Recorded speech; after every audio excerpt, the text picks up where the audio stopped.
আবহাওয়া অফিসের সূত্রে খবর, শনিবার বিকেলে রিমাল শক্তিশালী ঘূর্ণিঝড়ে পরিণত হয়েছে।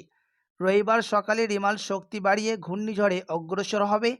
রাত 11টা থেকে রাত 1টার মধ্যে বাংলাদেশ উপকূলবর্তী খেপড়ুপাড়া এবং পশ্চিমবঙ্গের দক্ষিণ 24 পরগনায় উপকূলবর্তী এলাকায় হিট করবে। আলিপুর আবহাওয়া দপ্তরে জানাচ্ছেন পূর্বাঞ্চলের অধিকর্তা সোমনাথ দত্ত এই খবর জানান। তিনি বলেন, এই ঘূর্ণিঝড়ের দরুন রবি ও সোমবার গাঙ্গেয় পশ্চিমবঙ্গের একাধিক জেলায় ভারী থেকে অতি ভারী বৃষ্টি হতে পারে।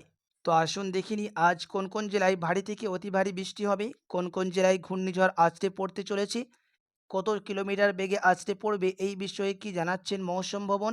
পাশাপাশি জানিয়ে দেব আগামী দুদিন কেমন থাকবে আবহাওয়া। বিস্তারিত জানতে রিকোয়েস্ট করব ভিডিওটি অবশ্যই সম্পূর্ণ দেখবেন এবং এরকম প্রতিদিন ওয়েদার খবরগুলি জানতে আমাদের ইউটিউব চ্যানেলটিকে সাবস্ক্রাইব করবেন। আবহাওয়া দপ্তরের সূত্রে খবর, হাওড়া, হুগলি, কলকাতা, পশ্চিম মেদিনীপুর, পূর্ব মেদিনীপুর, বর্ধমানে অতি ভারী বৃষ্টি হতে পারে। ঝাড়গ্রাম, বাঁকুড়া, বীরভূম, পুরুলিয়া, ওয়েস্ট মেদিনীপুরে ভারী বৃষ্টি হতে পারে বলে মনে করছেন আবহাওয়া অফিস। আগামী সোমবার ভারী বৃষ্টিপাত হবে নদিয়া, মুর্শিদাবাদ, দক্ষিণবঙ্গে 2 চব্বিশ পরগনা, হাওড়া, হুগলি, কলকাতা, পূর্ব বর্ধমান, মালদা, বীরভূম, উত্তর এবং দক্ষিণ দিনাজপুরে। 28শে মে অতি ভারী বৃষ্টির সতর্কতা রয়েছে আলিপুরদুয়ার, কোচবিহার, জলপাইগুড়ি, দার্জিলিং, কালিম্পং, উত্তর এবং দক্ষিণ দিনাজপুরে।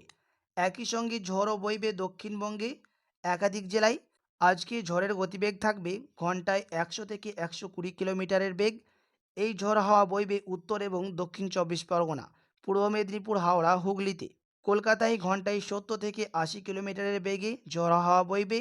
এছাড়া পশ্চিম মেদিনীপুর, ঝাড়গ্রাম, বাঁকুড়া, পুরুলিয়া, পূর্ব বর্ধমান, বীরভূম, মুর্শিদাবাদ ও নদিয়ায় 35 থেকে 40 কিলোমিটার ঘন্টায় ঝড়ো হাওয়া বইবে।